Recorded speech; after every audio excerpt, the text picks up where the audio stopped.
I'd like to call this meeting of the Terrebonne Parish Council to order, and we will have the invocation and the pledge of allegiance by Mr. Danny Babin. Please rise. Dear Lord, show how you use rules wisely, and when we work hard, it is the blessing from you. Let us pray for our elected officials because they often hold the keys to important changes for our community and the laws that govern us. We ask this in your name. Amen. I pledge allegiance to the flag of the United States of America and to the republic for which it stands, one nation, under God, indivisible, with liberty and justice for all.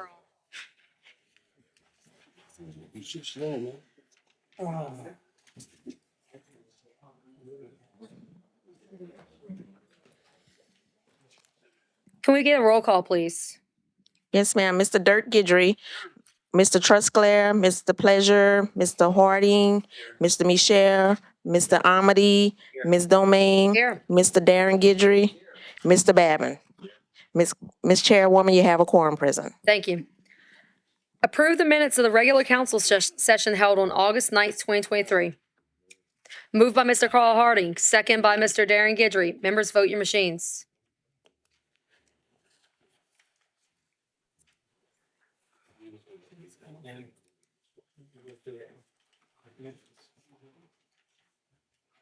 We have 9 yeas. Motion passes.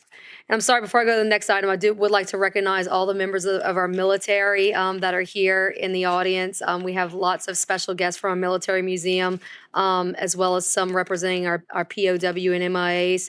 So welcome. We really appreciate you guys being here tonight.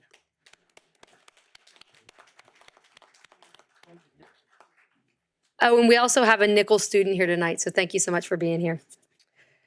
Distribute the minutes of the regular council session held on August 23rd, 2023. We don't have to, yeah. Approve accounts payable bill list for 8/28/2023, 9/5/2023, and 9/11/2023. Moved by Mr. Dirk Guidry, second by Mr. Carl Harding. Members, vote your machines.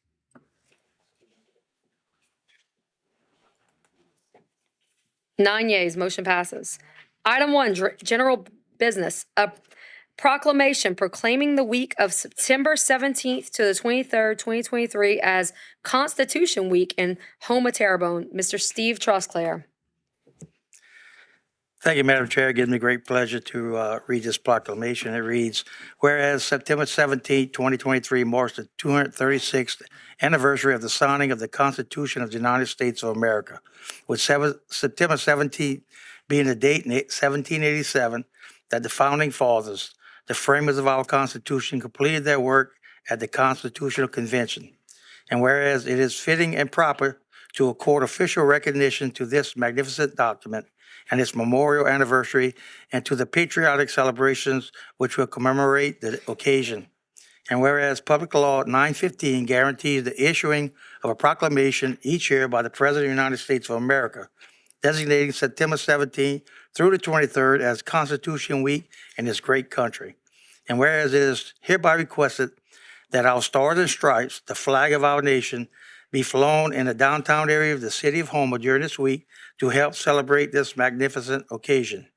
Now therefore be resolved that the Terrebonne Parish Council, on behalf of the Parish President, Gordie Dove, and the entire Terrebonne Parish Consolidated Government, in conjunction with the Bayou Foods chapter of the Daughters of American Revolution, hereby proclaim the week of September 17th through the 23rd, 2023 as Constitution Week in Houma, Terrebonne, and that as citizens be encouraged to reaffirm the ideals the framers of the Constitution had in 1787 by vigilantly protecting the freedoms guaranteed to us through this guarding of our liberties, remembering that lost rights may never be regained. And is presented on this 13th day of September 2023, signed by our Parish President, Gordie Dove, our Council Chairwoman, Jessica Domingue, and it's endorsed by this entire Council. Is there anyone here to accept this proclamation? You want to come up, please? Thank you.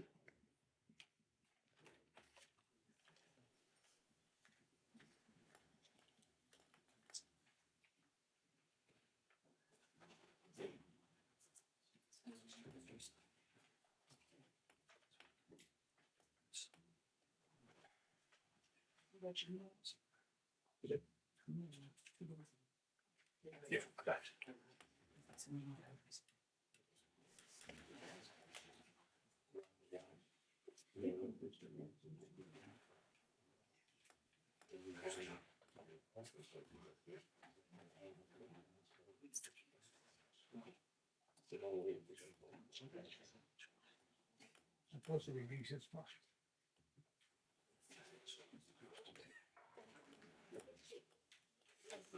like to say a few words?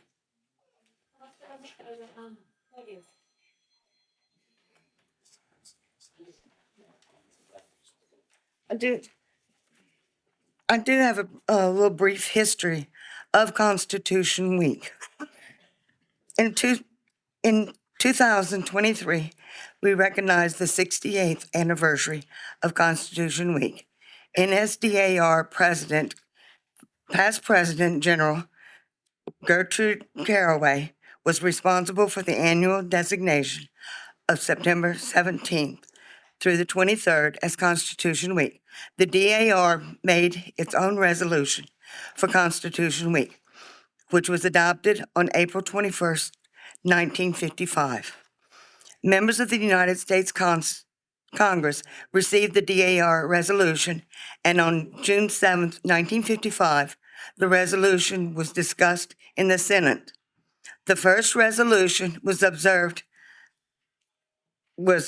to observe Constitution Week was made on June 14th, 1955, by Senator William Noland of California. Following the passage of the resolution by both Houses of Congress, President Eisenhower issued his proclamation on August 19th, 1955.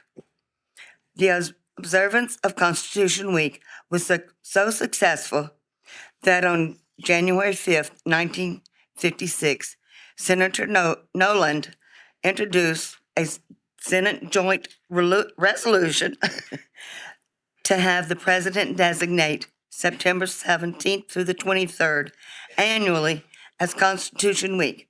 The resolution was adopted on June 23rd, 1956, and signed into public law 915 on August 2nd, 1956.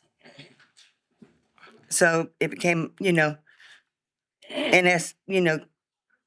law in 1956. Thank you so much. We do have one light, ma'am. Mr. Steve Trosclair? Yeah, thank you. I just want to say one thing. I think we adopted the Constitution in 1787. So that's 236 years. I think our founding fathers were way above their time frame, Yes. to write this, that govern this magnificent country all these years. But I think at this point we might be trying to either outsmart them or something, because we having some problems. Yeah. But either Well- way, this Constitution it's a magnificent charter that was written, and it was written way ahead of its time. I had planned on bringing some of the little pocket constitutions with me, but I forgot them. I have been sick this week, but I will have a display at the library Monday. They have something else going on this weekend, so I can't get it there before, but I will have a display, and I have a full display with the Constitution on it. I'll have one at the main branch and at the north branch, and I will have some of the pocket constitutions there. And I encourage anybody, you can pull it up online and read it. Certainly. And, more history on the actual writing of the Constitution.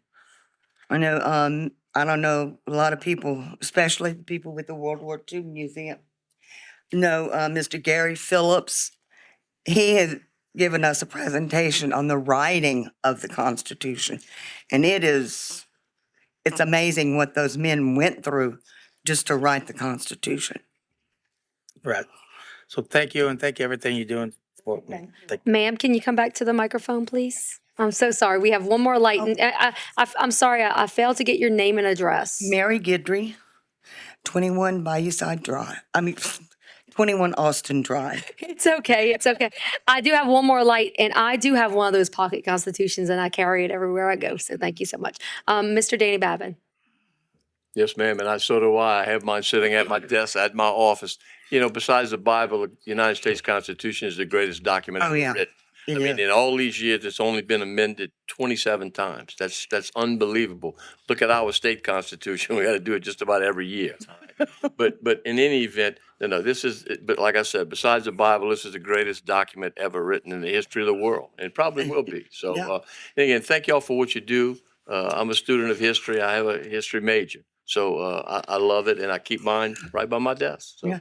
Well, and one thing, I already got the proclamation from the school board last week, and we're going to try and implement something within the schools itself. And I wish we could do it at every one of the elementary schools, but adopt a classroom at one of the schools Yeah, and I'm sorry. get the younger people interested in learning more about. Well, you know, when we all were in school, we had to take civics. They don't do that No. anymore. Our children don't understand where we came from and where we are. And, Yeah, and that's a that- shame. But again, that's out of our purview. That's a school board function. So anyway, thank you for what y'all do. Thank you. Thank you, Mr. Babin. Mr. Guidry. Ma'am, we have one more light. Yeah. She's in a rush to leave, Mr. Guidry. Just as a clarify, what a lot of people think of as the Constitution, which was originally done, was actually done years later, which is the Bill of Rights. That's what we really think about, because the Constitution, said all the things government can't do and how the form of government would, but it didn't say what the rights of the citizens were. And so that's why when we're talking about the Constitution, we're mostly talking in Amendment 1, Amendment 2, because that's the Bill of Rights, which is the rights that we have. But it is a good document, and it's definitely something to live by. I think it's been interpreted, reinterpreted, and overinterpreted, and but it's up to us to defend the intent of our founding fathers when they created it. One thing too is everyone that goes into the military is, they have to Yep, swear. read it. Yep. So no doubt about it. And I have my pocket constitution as well. Mhm. Thank you. Thank you. Thank you so much. Item B, a proclamation proclaiming September 15th, 2023 as National POW MIA Recognition Day in Terrebonne Parish. Mr. Brian Pledger. Thank you, Madam Chair. It gives me great honor to be able to read this proclamation for the POWs and MIAs.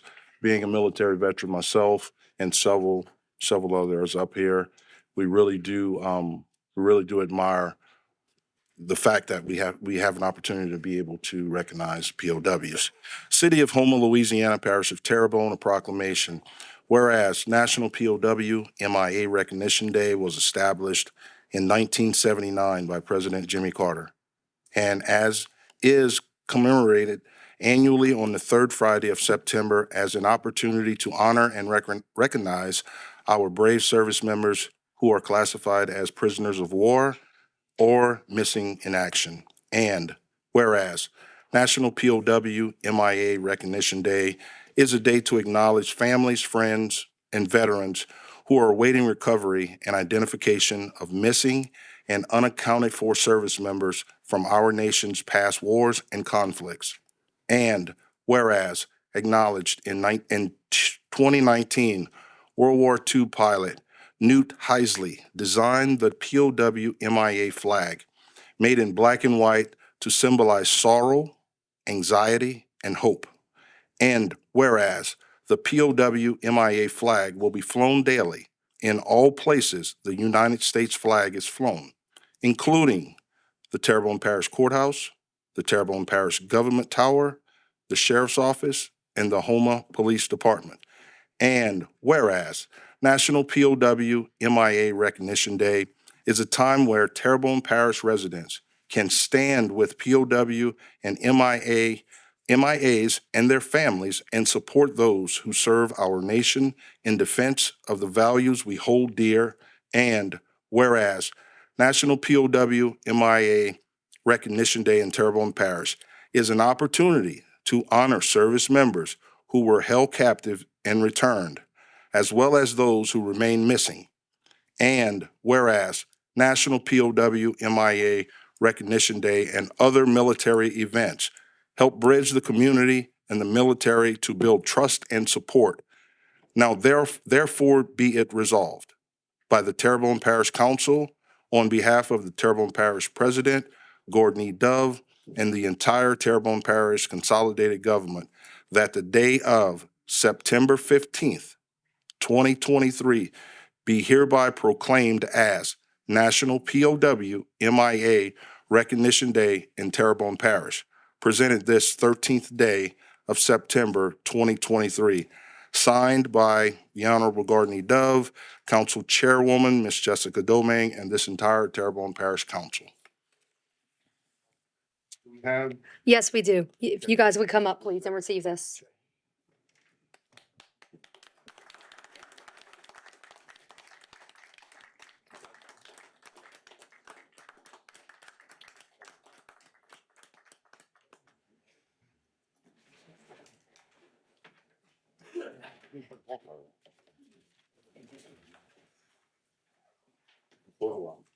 Oh, yeah. Praise. Pleasure. Thank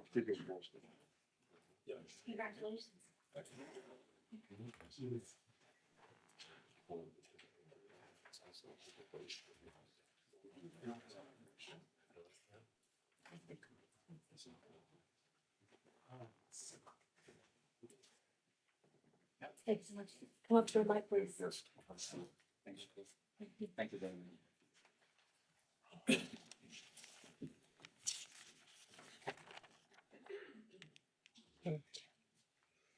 On behalf of the veterans of Terrebonne Parish, I would like to thank the council and the Terrebonne Parish Consolidated Government for recognizing National POW MIA Recognition Day.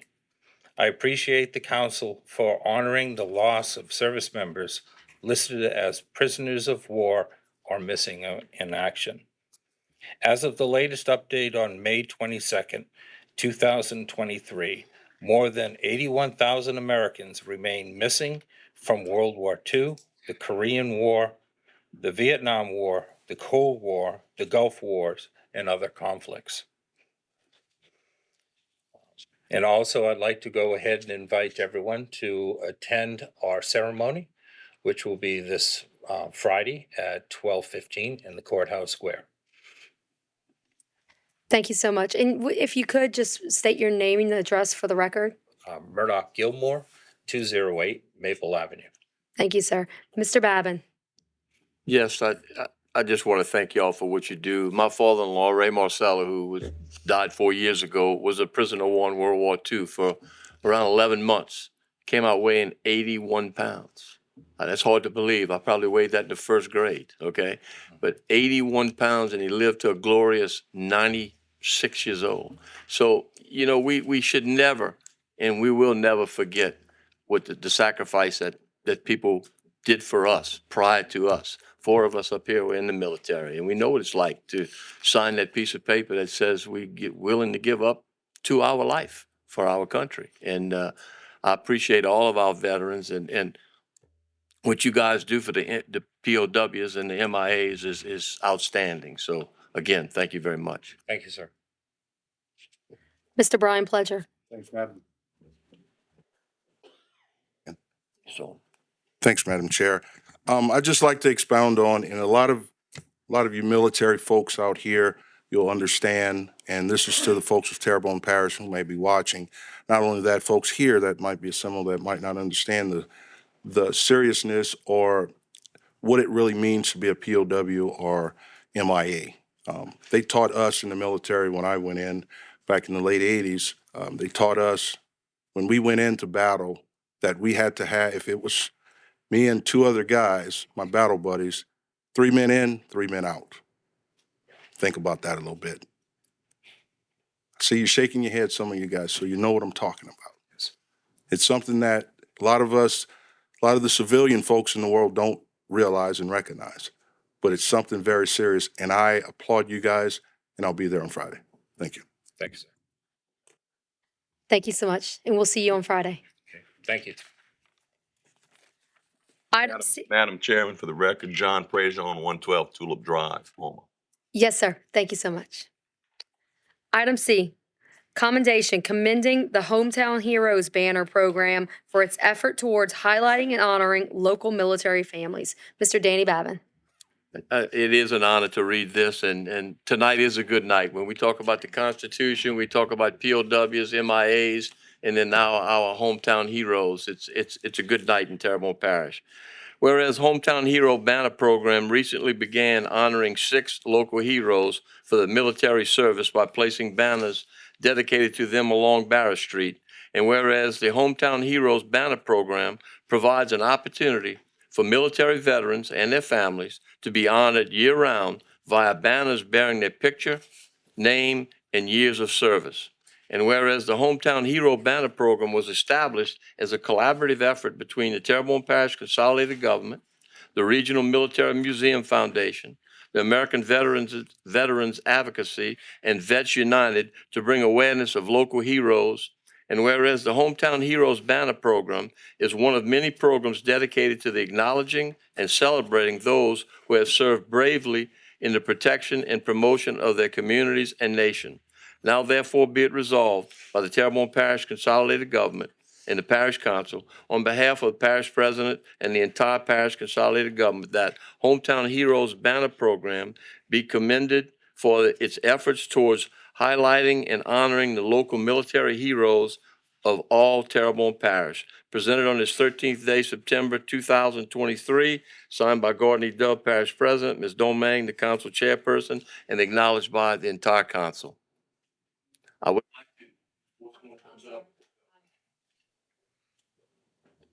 to. The original 6, and you can come up, Johnny. The original 6 banners that are up on Barrett Street.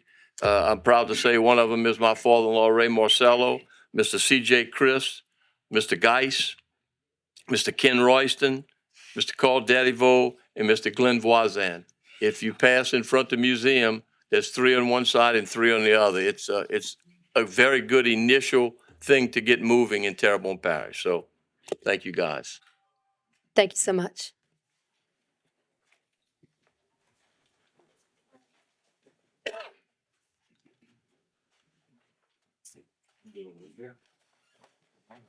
Yes.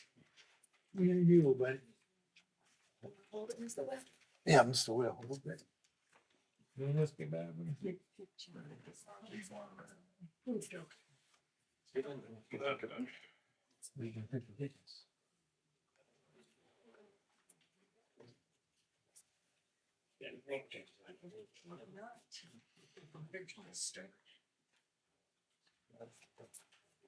You guys stay up here with safety words, okay? Yeah, he's gonna say. You want to say? He's gonna say, and I'm gonna say. This is close enough. Good? Yeah. Okay. I'm Will Terrier, 200 Jeff Drive, Berg, Louisiana, the president of the Military Museum. And I want to commend not only the parish for their help in helping us create this Hometown Hero Banner Program, but for Mr. Johnny Smith, who was the leader of this whole idea of creating this. Now, we have 6 banners up already. We have 6 applications for the next 6 banners that are going up. And we hope that one day Bower Street will be Hometown Hero Alley. And this is what we're working on. Thank you very much.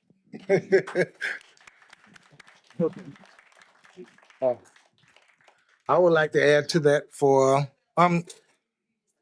who? What? I'm sorry, Mr. Johnny. Introduce yourself. Oh, my name is Johnny Smith. I'm the chief advocate for American Veterans Advocacy and Vets United and VDC. Mr. Will, I didn't know if you wanted to say anything else. You want to say anything else? You good? Okay, good. Okay. This program is a program that really honor our veterans in sight where we can see them in public. So I know Mr. Carly Harding, he's going to get a picture Mr. Babin, you're gonna get your picture. Everybody's a hero if you serve this country.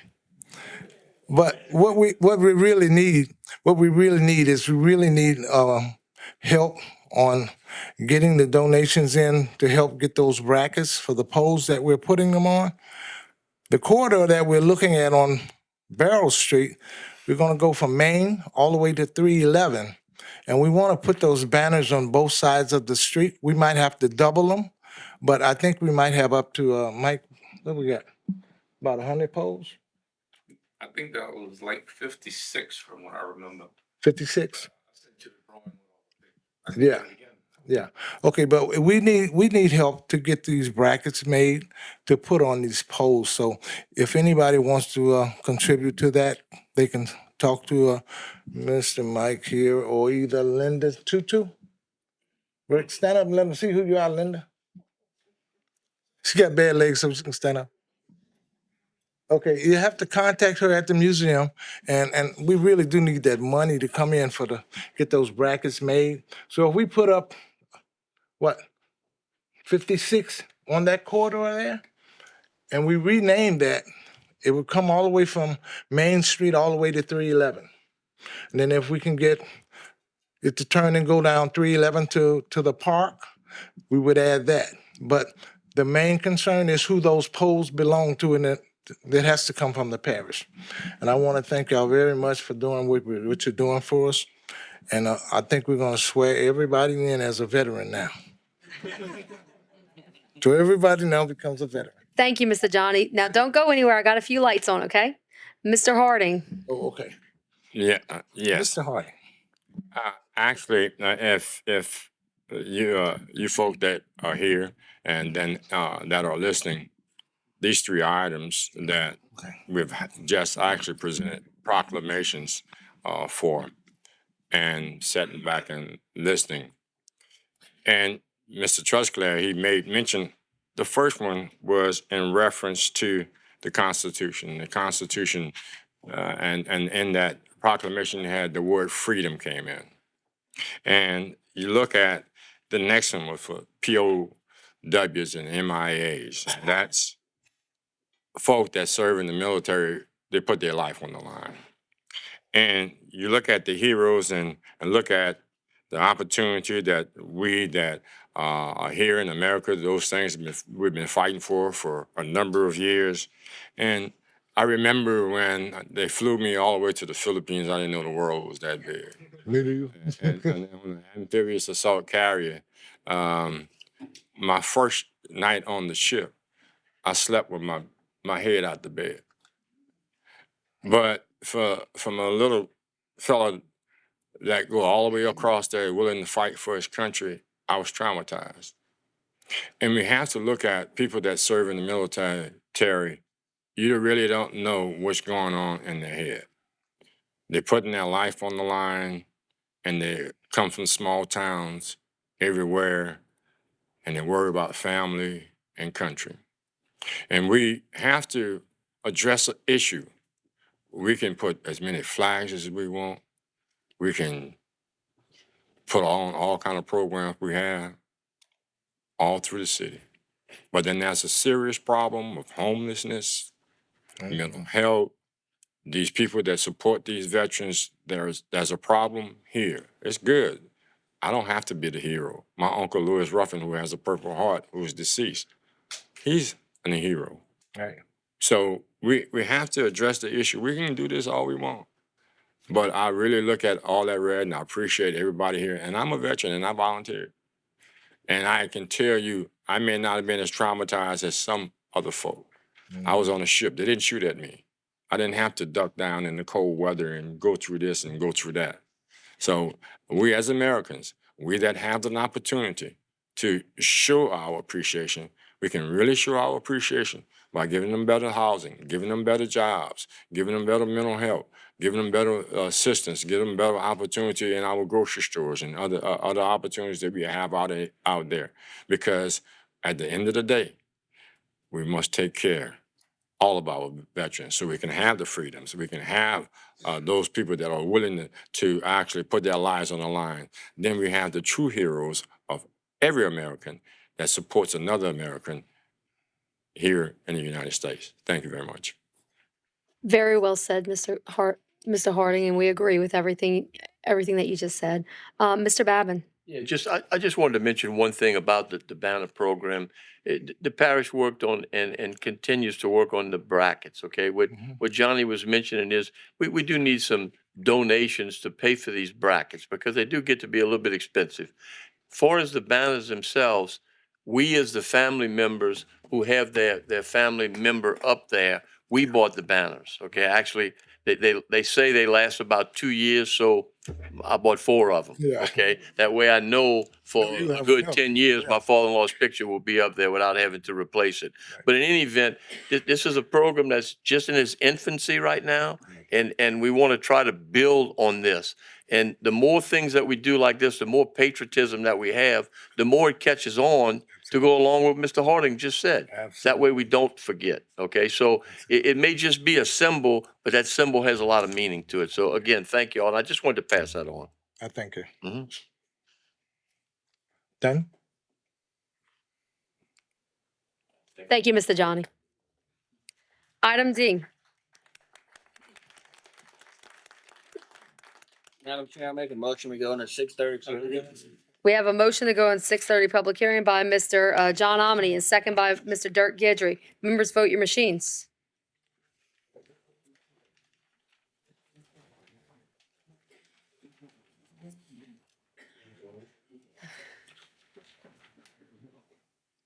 We're in 6:30 public hearing. Item A, an ordinance to declare as surplus a tax property located at 113 Daisy Street adjudicated to the Terrebonne Parish Consolidated Government and to acquire authorization to dispose of said property in accordance with Louisiana Revised Statute 4721-96. Public once, public twice, 3 times public. Motion to close by Mr. Brian Pledger, second by Mr. Carl Harding. Members, vote your machines. 9 yeas. Motion to adopt by Mr. Brian Pledger, second by Mr. Carl Harding. Members, vote your machines. 9 yeas, motion passes. Item B, an ordinance to amend the 2023 adopted operating budget and 5-year capital outlay budget of the Terrebonne Parish Consolidated Government for the following items and to provide for related matters. Animal shelter, $21,014. Rotary Plaza, $26,776. Houma Police Department, Edward Breyer Memorial Justice Assistance Grant, $12,936. Houma Police Department, LCLE grant, $18,012. Bayou Boardwalk, $60,000. Public once, public twice, 3rd time public. Motion to close by Mr. Dirk Gidry, second by Mr. Gerald Michel. Members, vote your machines.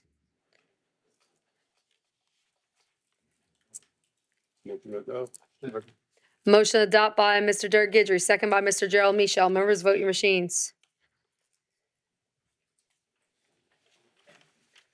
We have 9 yeas. Motion passes. Motion to go back in regular order by Mr. Gerald Michel, second by Mr. Dirk Gidry. Members, vote your machines. We have 9 yeas. Motion passes. Item D, a resolution declaring a fisheries catastrophe, I'm so sorry, guys, arising from the surge of imported shrimp in unrestricted volumes. We have a motion by Mr. Omedy, and a second by Mr. Steve Trosclair. And Ms. Kim Chauvin, you do have a speaker card. You want to come to the mic?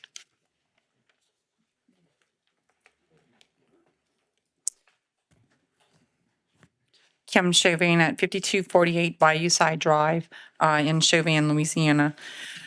First off, I'd like to thank Councilwoman Domingue and the council for adding this resolution to the agenda for our shrimp fishery. Over the first 5 months of 2023, January to May, the U.S. imported 599.4 million pounds of imported shrimp. When you look up how much the American consumer consumes in approximately a year, it's about 1 billion pounds. So we're already at the 600 mark in the first 5 months. The top 7 countries importing shrimp include India, Ecuador, Indonesia, Vietnam, Thailand, China, and Mexico. The U.S. shrimp imports are currently overwhelmingly sourced from 4 countries, of which Commerce has previously confirmed unfair trade practices in 3. In Ecuador has surged 54% since 2020, and within a year, Ecuador has borrowed from the World Bank $700 million in February of 2022. In December of 2022, another $500 million, and lately in 2023, another $500 million as they are ramping up more efforts in the importing of shrimp. If you do the research on these countries and when they borrow money from the World Bank, you'll find out how much they actually pay back, which is little to none, and it winds up being a subsidy for that country. We are conversing with our congressional delegation about the issues of subsidies to take to the World Trade Organization to work to put a stop to it, because what they do is they come back on the American countries or on the American industries and says that it's a subsidy, and that's why the Byrd Amendment is no longer going into the industry. This is the type of information and more that we are bringing to the Department of Commerce, our United States Trade Representative, and our congressional delegation along the Gulf Coast and the East Coast, along with many of our resolutions that we have brought from many of the different parishes within our state, and that is now far-reaching into Mississippi, Alabama, Georgia, and South Carolina. This grassroots effort has taken off and it's building up. In 2023, you're looking at 92.2% of the total import volume so far, which is up from 2022 by 90.1%. So we have 5 months and it's already 1.1% up from last year. So let's get to the rest of the year and you're going to find out how much more it's going up for us. The targeting of these importing countries is showing full force that can be seen as in the past. The imports were only coming into the ports of New York and California. Now they're targeting Houston, Texas, New Orleans, and into Florida. The first 2 are the heart of our shrimp country. Remember that we need our fisheries and farmers to continually produce food, as it becomes dangerous if we have to only rely on imports for the consumption of food and for our nation. And just so you know, the parishes that have brought forth this disaster is St. Bernard, Plaquemines, Cameron, Lafourche, Jefferson. We have the town of Gene Lafitte, the town of Grand Isle, Gretna, and Westwego. So tonight is your night to recognize the importance of the Louisiana shrimp industry, to get it passed and be part of our solution. And tonight also, Iberia is taking on the first resolution that you've brought forth in that part of it. So thank you for allowing me to bring this information to you concerning our shrimp fishery resolution, and I hope you pass it. Thank you. Thank you so much, Ms. Chauvin, and we absolutely commend your efforts, because you guys have been working very, very hard on getting this done and getting these passed in so many areas, and just having awareness of the struggles of the fishing industry. I know we all know it, but it's so nice to see a voice. So I absolutely support you and support your efforts. So we have a motion and a second. Members, vote your machines. 9 yeas, motion passes.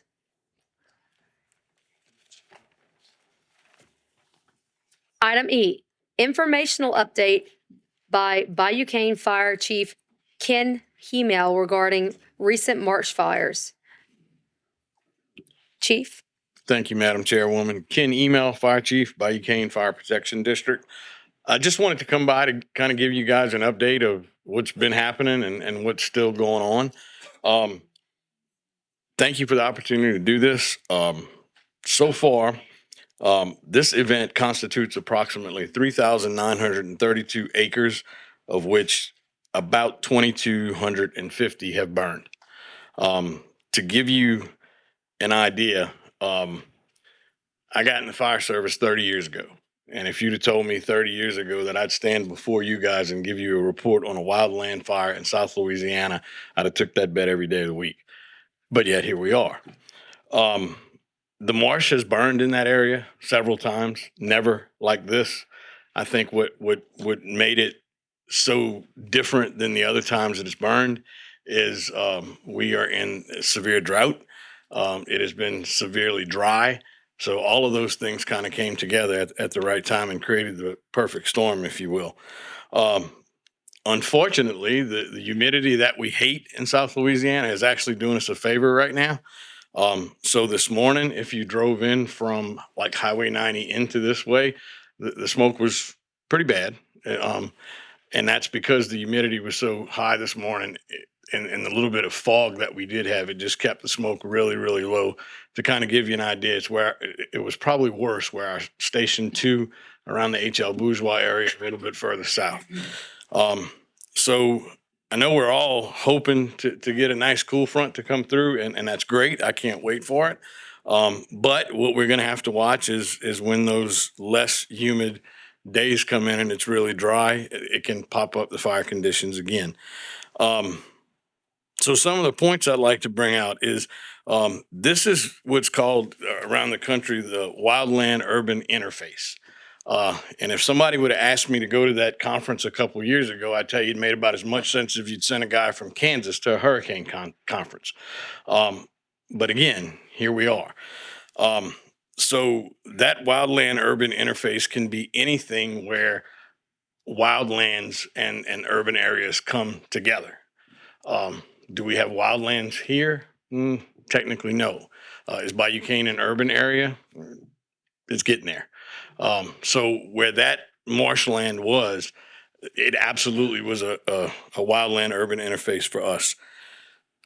Some of the things that I think we can do moving forward, and I'm not here to ask for too many of them yet, maybe just to plant a couple seeds for you guys. As a fire protection district, we are autonomous. However, we can't pass a whole bunch of rules and laws. That's where we got to come to you guys for. And you guys have been great for doing that to help us. But some of the things we may want to consider, the city of Houma, by state law, because it's a municipality, you can't have open burning in the city. Would I stand before you and ask that we ever entertain an open burn ban for the entire parish? Absolutely not. It makes no sense. But Bayou Cane is almost everything as a municipality except the definition of a municipality. So that may be something we want to consider in the future. Some of the things we've done in the last few days, we have looked at our apparatus and decided, do we maybe need to do something a little different? Do we maybe need to move into a different direction? Does Bayou Cane Fire Department maybe need a brush truck? Again, if you'd asked me that 10 years ago, I'd have told you absolutely not. But yet, it something that would have really came in handy. We do have some ATV vehicles that were able to get up on the levees. The problem that we faced was we basically had to sit and wait on the fire. We could not get into the marsh to get it.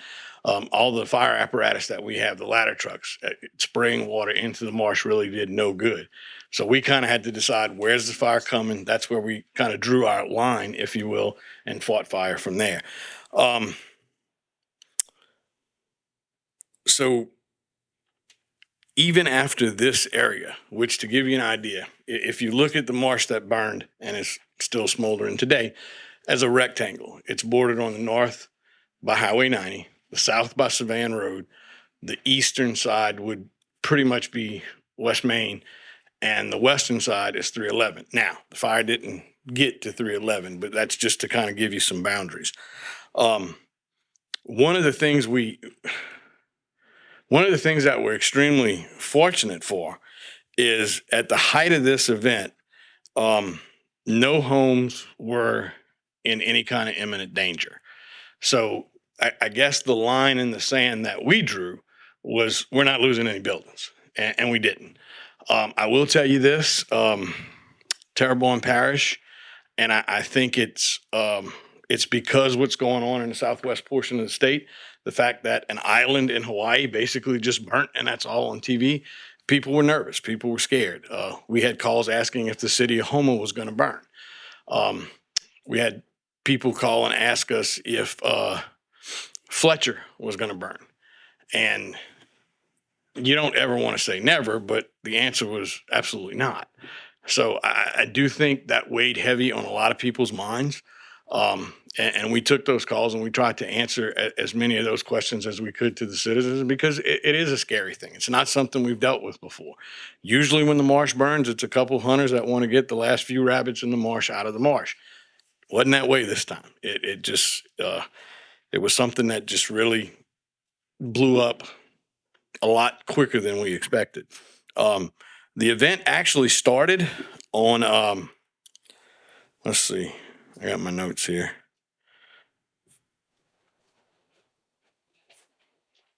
It began on Wednesday, August 30th, but more than likely it resulted from a lightning storm that we had early Tuesday morning. We were hoping against all hope that nobody intentionally set this. We found no signs of that. Matter of fact, if the person that could have set it from where it looked like it'd start was able to throw something that far into the marsh, he needs to be playing on Sundays. We checked everything we could to make sure of that. The lightning data that showed up the Tuesday morning prior to the fire actually being noticed, is it exactly what happened? I don't know, but if I had to put money on it, that's where I'd say that came from.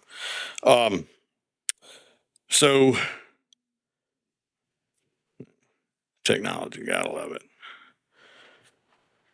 So from the majority of where we're at today, this morning, there's probably two areas, if I had to say, that are actually still burning. And when I say still burning, it's small fire. It's mostly smolder.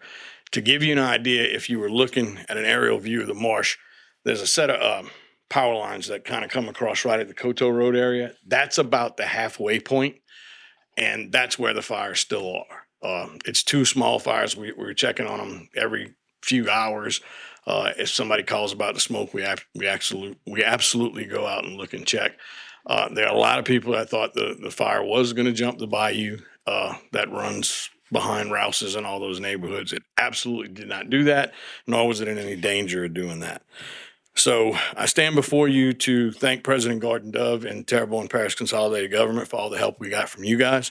Earl Hughes at OEP, Sheriff Tim Saunier actually assigned a couple people to us with drones that were very, very helpful during this event. Chief Harvey Parks from Bayou Blue Volunteer Fire Department, Chief Tony Berksaje from Bayou Black, Chief Chris Bourgeois from Schriever Fire, Chief Corey Henry from Houma Fire. And basically what his guys were doing was they were standing by to cover any calls that we might have had in the city, from the city into our district while we were at the height of firefighting. Louisiana State Fire Marshal's office helped us out, and they were there for anything we needed. As a fire chief, this event, I guess the best way to sum it up is we don't live in a if it can happen here world. So we need to be prepared, and that's what we do. Bayou Cane Fire Department prides itself to be an all-hazard response agency, and this was just one more that we could add to the list. So I thank you for your time. I thank you for allowing me to come and give you an update, and just to let everybody know, per the Louisiana State Fire Marshal's office, our burn ban is still in effect. Yes, you can barbecue in a barbecue pit. They are basically questioning. We have a conference call with the fire marshal's office about once a week, and I don't see the burn ban completely going away anytime soon. I think at best they might regionalize things. Normally, when the fire marshal declares a burn ban, he has the authority to do that with the exception of agricultural and prescribed burns. This time, both the Commissioner of Ag and Forestry and the Fire Marshal's office got together, and it's all banned. So you can't help but ask the question, sugarcane season is right around the corner, so we're waiting to see what's going to happen with that.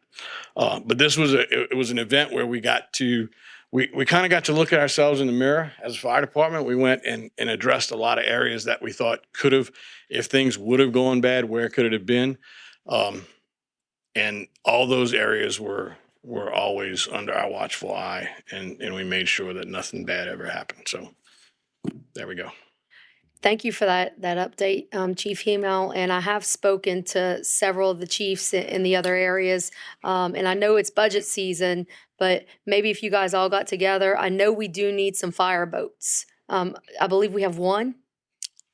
Maybe two. Okay. Yeah, I think that some more fire boats may be beneficial, something for you guys to look at. I know you guys are already kind of talking about that. But if you guys would put that in front of us, I would absolutely approve that, because I think it's something that's needed for you. But we do have quite a few lights, so don't go anywhere, okay? Mr. Babin. Yeah, Chief, thank you for all the good work that y'all did. And prior to that, and you mentioned that it was a lightning strike. Yeah. And that's good that someone did not deliberately go out there and start a fire. Correct. Okay, we don't need that type of thing happening in our community.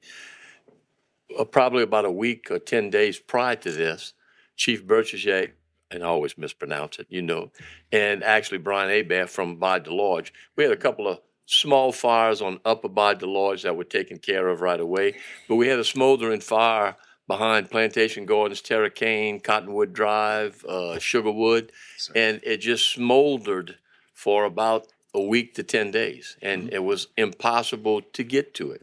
A lot of people had good ideas about getting airplanes and helicopters, and all those things are wonderful. They're just price prohibitive. Okay? Absolutely. We don't, as you said, this is not something that you'd have thought of 10 years ago in South Louisiana. Just like the people in Colorado who may have their problems don't build levees. Right? So, but the point still remains is y'all did a good job.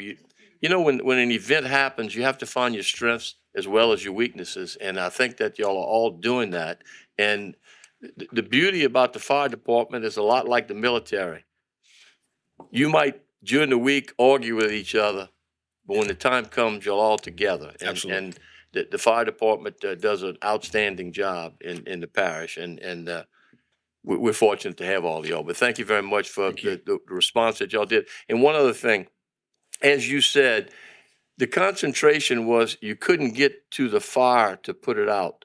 But every fire department, just like Tony and them were behind the subdivisions in the district that I represent, were there to take care of fighting a fire or protecting a home. Absolutely. And they may not have been able to get to the source, but because it's a lot of marsh area and you have waters and canals in between, they were all primed to be able to take care of structures. Correct. Yes, So sir. that's very important for the people to know that you are aware of that. And all the fire departments are quite aware of that. Yes, sir. Thank you, Ken. Thank you. Thank you, Mr. Babin. Mr. Darren Guidry. Yeah, Chief, and thank you for coming. Most of the calls I'm getting lately, in fact, I just got one that text messaged me concerning, of course, the smoke and the irritation and the problems that they're having. What should I tell the constituents as far as maybe when they would get relief or? We really need a good rainstorm and not, unfortunately, even though we've gotten a pretty decent amount of rain the last couple of times and we've had a gully washer, it's not enough.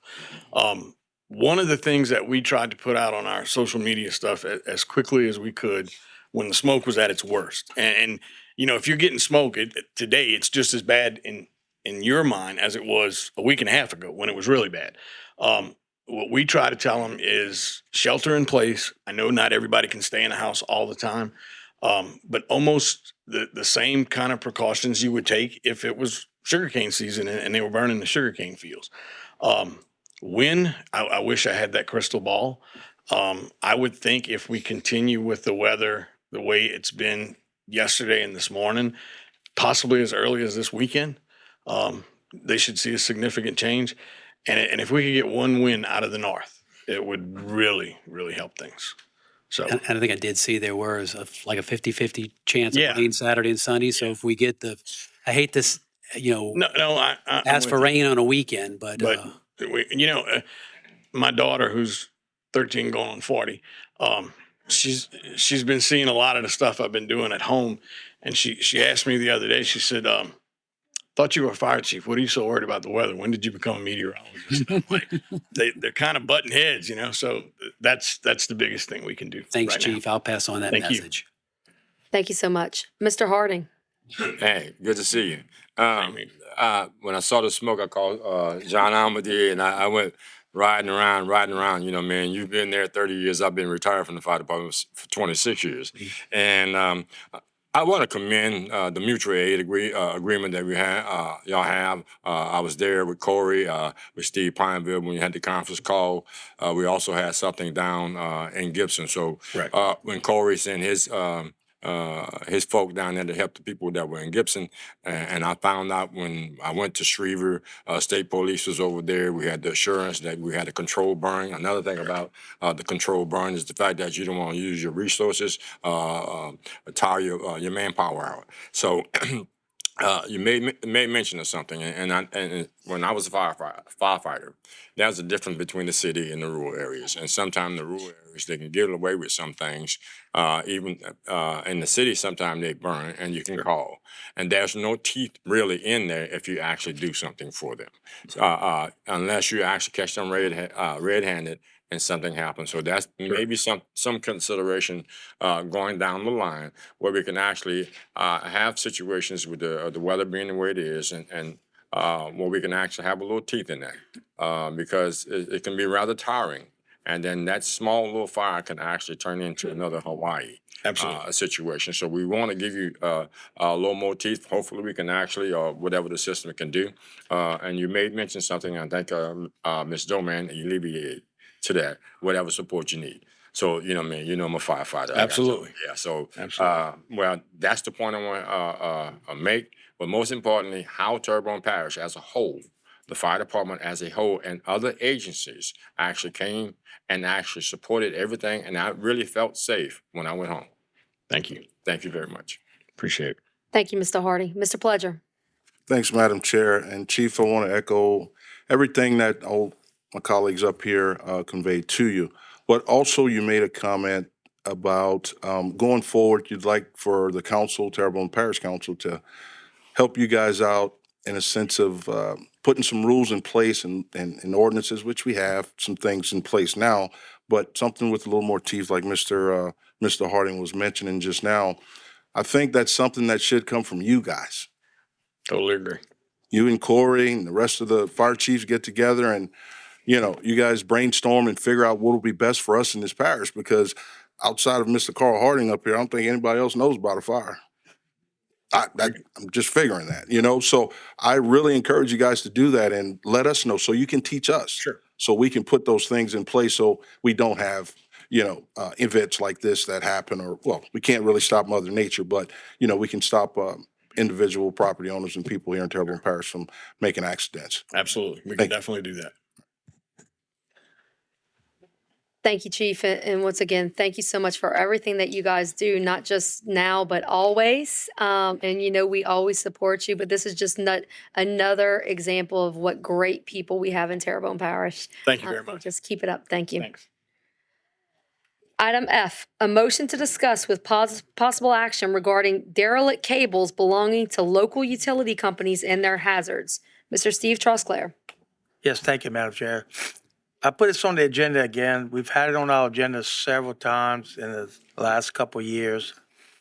You know, it doesn't seem like we're getting a lot of response. We've actually had all the utilities here at one time. We've had several of utility representatives here at intermittent times.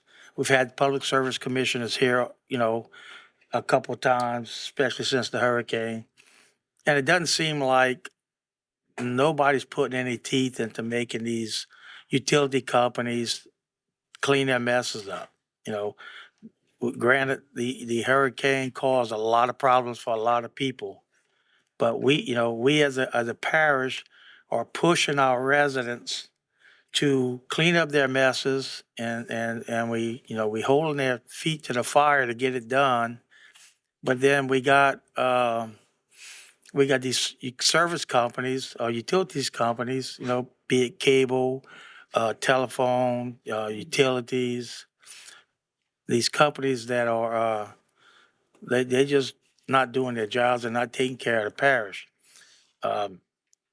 I do admit that since I put this on the agenda, I think I turned it in last Wednesday or Thursday to Miss Tammy. Seems like maybe somebody from Charter Spectrum and some of the companies must have seen it was on the agenda again, because it looks like they made a big push this week. I've got a couple of pictures, and I'll ask Mr. Clay Knockout, the director of solid waste, who is in charge of grass cutting in the parish, to come up. And I got a few pictures that happened last week, and I'd like for Mr. Knockout to explain these pictures. What happened when this happened? This happened on Shrimpers Row in Danny Babin's district. And But it bothers me, and this could have been a really serious incident. I mean, fortunately, it was a serious incident. Fortunately, no one got hurt. Okay, we just had luck on our side, and I don't like using our parish employees in a luck situation. So, Clay, if you would, kind of explain what's going on, and Ms. Tam, if you would, as Clay, just change the pictures around. Clay Narcan, Terrebonne Parish Solid Waste Vegetation Director. Last Thursday, I received a call from my tractor drivers on Strumpers Road that they wrapped up in cable, and this time they had pulled some electrical lines down, and there was a fire, and the driver was trapped in the cab of the vehicle. What's happening right now? There's a lot of cable. The drought is playing a issue with this because the tractors have been there before, but there's no water in the ditches, so they're getting lower, and they grabbed this one. And this line here was actually hooked up onto this is a cable line, and it was hooked up on the pole. And when the tractor grabbed it, it snapped the cable and wrapped around the power lines and energized it. We had actually some of the pictures. I don't know if these will have it, but there was a fire that the fire department was out there. Sleeka came out there to verify. They de-energized it, was able to get the driver out. This time we didn't have any injuries. We lucked out. There was no injuries. With Mr. Toop's help, Mike Toop's help, we've contacted, when he sent these pictures to AT&T, they came out fast this time because somebody's life was in danger. They came out there and they showed us, hey, look, all our wires, all our cables are underground. We don't have any up here. And we knew it wasn't electrical, that it was and come to find out it's either Spectrum or Charter lines. And Mr. Toop got a hold to them. We went out today. They actually out there cleaning all the Shrimpers Road, pulling the cables that they can see up. But I don't know if you got the next picture here. What the next picture shows that Mr. Trosclair has. See, this is what we're talking about, the cable. It's been there. You could tell it's been there for a while. It's just laying in the ditch. No water now, so the tractors are cutting a little lower. But my operators on the tractors, once they got out, they so used to catching these wires, got all the tools, grinders, and ready to start cutting it out. It's a daily occurrence. Just at this time was the worst one. But it seems like we identified on this, especially Shrimpers Row, and Charter was out there today. I went out, took some pictures of all this is going now. Next slide. More the same. Yeah, this is just the cable. This is the Sleeka linemen actually cutting their power lines out that we pulled down because it was wrapped up into these cables. And you can see this the tractors riding, just doing their job here and catches these cables. Right there, this is what Sleeka told me. What happened is that there's a utility pole right in the middle of this cable, most of the cables in the ground, is laying on the ground. And some kind of way this got missed by everybody, that the cable was still intact to the utility pole. And that's why this particular time it pulled the electrical lines down. Okay. You can stand up, but this is something different. I pulled these pictures off the social media page on Facebook. Someone actually tagged me on it, and I sent messages to them to call me, and I haven't got any return calls. But this is obviously an AT&T box that was damaged for the storm. That 2.5 years later, it's still open, and you can see wires hanging out and stuff. Next slide, please. Same picture. Do it next. That's it? Okay. So that's the things that we're dealing with. And, another thing we have, a lot of is the energy came through and changed a lot of poles in the parish after the hurricane. Got many poles in my district. I know Dirk's got many in his. I know Danny's got many in his. That when energy comes in and changes a pole, they're not allowed to remove any of the other cables that are attached to that pole other than their own lines. So they move their lines to the new pole. They cut the tops off of the old poles and leave the old poles sitting there with the other lines on. The process is supposed to be, it's been explained several times to me. I finally understand it, but it doesn't work. It doesn't seem to be working. Is they have a program called engines. Okay, I don't remember what the acronym stands for, but either way, when energy changes the pole and they cut their lines, move their line, they cut the pole, they send that pole address, location to this engine's database.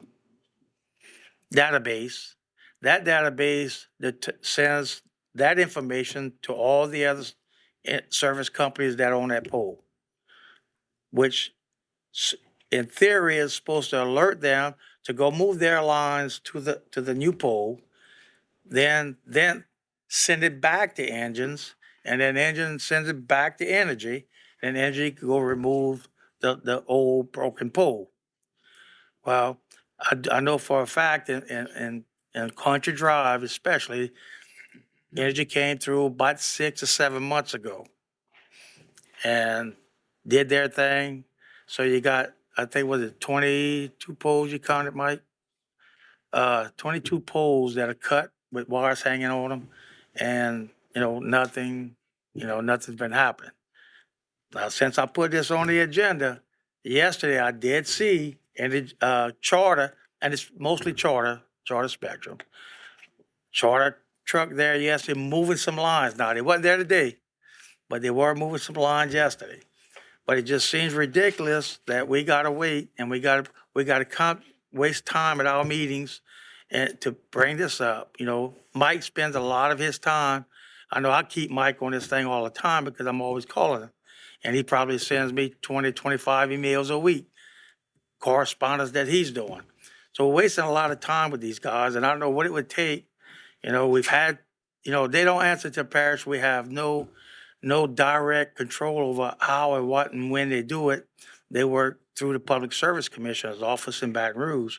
And we've had those guys here. We've sent email complaints to those guys. It's got to be something we can do or get somebody to do for us.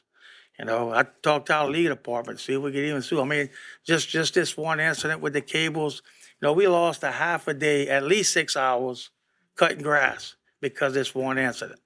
Okay, so we had a whole crew down for 6 hours. We can't keep up cutting the grass as it is, but we got this crew down for 6 hours. We didn't cut nobody's time, we didn't cut their pay, but we're not getting production out of them. We need to see if we can charge these guys. I mean, we got to be able to do something. I mean, this is it's going on too long and too far, and I don't know what to do. I'm asking for help here. I know Mike's done everything he can think about doing. I've talked to our parish attorney a couple of times. I think we should be able to file suit against energy because technically, in my opinion, their energy's poles, and they not pick. If it's their poles, they should be responsible for making sure these people get that stuff off so you get their poles out. And evidently, that's not the way the system's set up. So I don't know what to think. But I just wanted to bring it up because this could have been a really serious incident.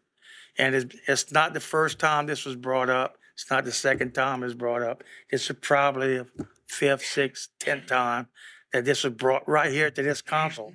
These chambers right here, not counting the individual calls that each of us have been making. And, I would hate to know that tractor driver or anybody on that crew would have lost their life because of this. It's been hard for me to sleep at night, knowing that we've been fighting and we ain't getting nothing done. So, I made my point, and hopefully we can get something done. And it looks like I said, this week, according to Clay on Shrimpers Road and what I saw on Country Drive today, or yesterday, maybe they're moving, but, I appreciate Clay, you coming tonight, taking your time out to come and explain this. And that's all I got. Thank you. Yeah, don't go anywhere. We have several lights. Mr. Babin? Yeah, Steve, thanks for putting this on about the seventh or eighth time. Okay, you're right. It's terrible that we cannot get some type of action. And I know, Jules, you're gonna have and gonna continue to look into this to see what alternatives that we have.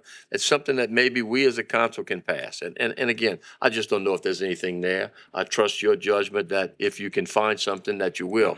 In the particular, one thing that Clay said that I hope everybody heard, in this particular case here, we might have missed 6 hours of work, but he also said on a daily basis, each one of his tractor drivers has equipment on board to take care of pulling wires out, all right, and doing these types of things. So it happens every day. If we wonder why we're behind on grass cutting, it is because these things have happened. Those of us that represent the Bayer areas see this more often simply because we have the ditches. We don't have curb and gutter subdivisions, okay, where you have the underground. And that's not to say that other areas don't have it, but because of the storm and what Ken Email said tonight and what you said, we're in a drought situation. So we have less water in the ditches, so that the wires are much more pronounced. This could have been a very serious, and I want to commend your employee for realizing that that hot line was there and he stayed on those rubber tires in that tractor. Because otherwise, who knows if he'd have jumped off the tractor, would have happened. I mean, it started a fire right there just by pulling the line down. Because again, we're in a drought situation. The grass was all brown. So I applaud your employee. You called me right after this happened, Clay, and I appreciate that. We did a good job, but it's getting quite frustrating that we have to keep bringing this up all the time. And it's not, the problem is not here in Terrebonne Parish Consolidated Government. The problem is with the AT&T and the Charters and the Spectrums and whomever else it may be, and the Public Service Commission, because they're the ones that regulate these people. And we've all talked to David Vito with Dr. Green's office. I talked to him last week. And I hate to say we're just getting lip service, but we are getting a lot of lip service. And these big Fortune 500 companies or whatever they are, they wheel a big stick. But in any event, I'm glad your employee was okay. I'm glad that we are aware of all of these things that are going on, that we have the equipment on board to help these tractor drivers get back moving again so we can keep the grass down. So thank you, Clay, for the great work that you do. Thank you, Mr. Babin. Mr. Pledger? Thanks, Madam Chair. And Clay, Steve had mentioned a minute ago about there were energy poles that he's having a problem with, which there's others too as well. But you mentioned that AT&T was out there pretty quick, right, to get their wires? Correct. Well, to check to make sure. Check the wires, make sure. I have an issue in my district too as well, where our utilities director, he's been in contact with AT&T because we have a pole that's, a few poles that are bad. So I'm asking, I sent you the picture already. Can you get with the utilities director and give him the number of whomever you had come out pretty quick? Well, that was Mr. Toops that made the phone calls when I called him and told him what was going on. Good. Now, Ernie's been doing it, and I'm on the thread, they just aren't even answering, just whatever. Okay, yeah, that's fine. All right, thanks. Thank you so much. And I hope you and you guys stay safe. Okay, thank you. Thanks. Item 2, public wishes to address the council. As per speaker cards, in accordance with section 2-07 of the Terrebonne Parish Home Rule Charter, the public will be heard and can speak for 3 minutes on any matter related to parish government without discussion or question and answers on non-agenda items. I do have one speaker card, Mr. Donnie Garner of 1005 Wallace Street. Mr. Garner, would you come up to the mic?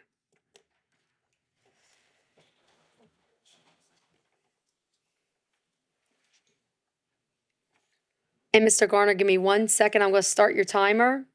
You want to start it, Ms. Tammy? We're going to start your timer, and if you could state your name and your address. My name is Donnie Garner. My address is 105 Garner Street, Houma, Louisiana. And you can go ahead, sir. Okay.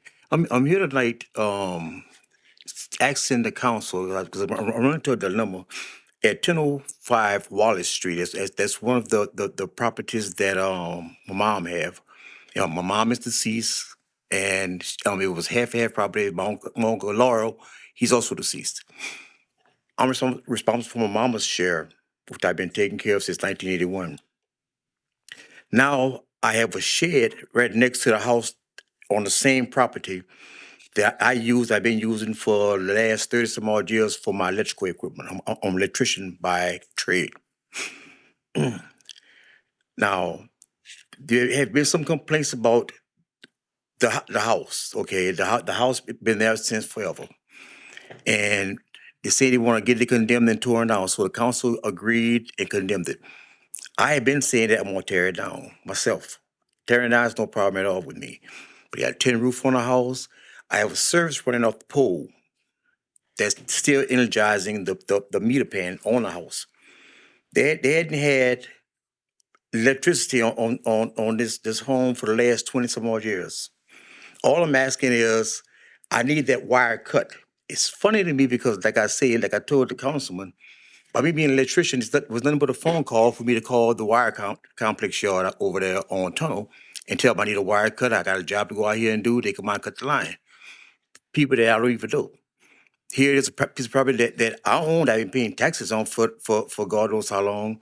I'm asking for a wire cut, and all of a sudden, I need an act of Congress to get the wire cut. And I'm asking anybody up here if you could help me out with the situation. I'll take care of it tomorrow, sir. Thank you, sir. Appreciate it. All right. Thank you so much, sir. Thank Have you. a good day. Have the same. Item 3, committee report. Budget and Finance Committee, Mr. Dirk Gidry. I make a motion that the council accept and ratify the minutes of the Budget and Finance Committee held on September 11, 2023, and have 2 public hearings. Number 1, giving notice of intent to introduce an ordinance to declare surplus 2 tax properties located at 113 Burwood Drive, 9.9%, and Gussie Bayou, WW, 1.79%, with percentage interest adjudicated to the Terrebonne Parish Consolidated Government, and to acquire authorization to dispose of said property in accordance with LARS 47:2196, and call a public hearing on said matter on Wednesday, September 27, 2023, at 6:30 p.m. Given notice of intent to introduce an ordinance to authorize the parish president to enter into a cooperative endeavor agreement with the Stark Corporation and execute necessary documents for the construction of a crisis center on removable property owned by the Stark Corporation, and to provide for related matters, and call for a public hearing on said matter on Wednesday, September 27, 2023, at 6:30 p.m. Go ahead, Mr. Hamidi. We have a we have a motion by Mr. Dirk Gidry and a second by Mr. John Amity. Members, vote your machines. We have 8 yeas and 1 abstention. Motion passes. Item B, Community Development and Planning Committee, Mr. John Amity. Thank you, Madam Chair. I make a motion that the council accept and ratify the minutes of the Community Development and Planning Committee held on September 11th, 2023, and I have 1 public hearing, giving notice of intent to change the name of Summerfield Place Subdivision, Addendum Number 18, Phase A, to Summerfield Subdivision, Addendum Number 18, Phase A, and Summerfield Place Subdivision, Addendum Number 18, Phase B, to Summerfield Subdivision, Addendum Number 18, Phase B, and calling a public hearing on said matter on Wednesday, September 27th, 2023, at 6:30 p.m. We have a motion by Mr. Amity and a second by Mr. Harding. Members, vote your machines.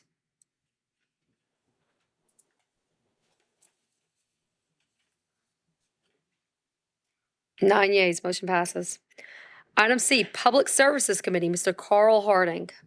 Yes, I make a motion that the council accept and ratify the minutes of the Public Service Committee held on September 11th, 2023, and I have 1 public hearing. And that is giving notice of intent to adopt an ordinance to amend Section 21-30A of Parish Code to change the name of Southside Park to Hazel H. Navarre Park in honor of Miss Hazel H. Navarre, and call for a public hearing on said matter on Wednesday, September 27, 2023 at 6:30 p.m. Second. We have a motion by Mr. Harding and a second by Mr. Amity. Members, vote your machines. 9 yeas, motion passes. Item 4, streetlights. As per by Mr. Gerald Michelle, second by Mr. Dirk Gidry. Members, vote your machines.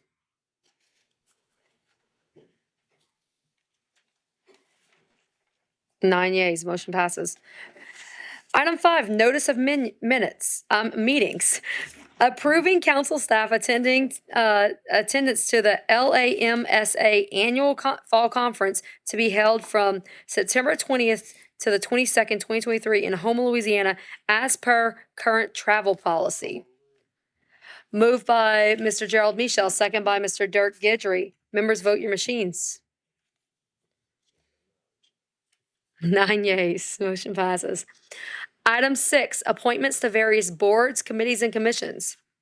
Item A, Bayou Blue Fire Protection District, 1 expired term, Mr. Lloyd A. Allen III submits an application for consideration. Second. Motion to open, close, and appoint by Mr. Trosclair, a second by Mr. Amity. Members, vote your machines.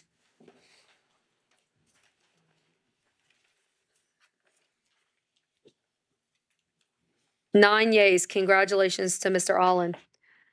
Item B, Veterans Memorial Board, 3 expiring terms on 9/17/2023, 1 representing each of the following: Parish President, North of the Intercoastal, Legislative Delegation North, and the Marine Corps League, and 1 vacancy due to a resignation representing the Regional Military Museum Foundation. Mr. Urban Herb Piku, representing the Legislative Delegation North, expresses his interest in being reappointed. Ms. Sharon S. Chotney, representing the Legislative Delegation North, submits application and resume for consideration. Mr. Billy Burrow, representing the Marine Corps League, expresses his interest in being reappointed. Mr. Gus Marie, representing the Marine Corps League, submits application and resume for consideration. Mr. George S. Berg, representing the Regional Military Museum Foundation, submits the application and resume for consideration. Open, close, and appoint Mr. Berg and vote on the other 2. We have a motion to open, close, and appoint Mr. Berg and vote on the other 2 by Mr. Babin, and a second by Mr. Darren Gidry. Members, vote your machines.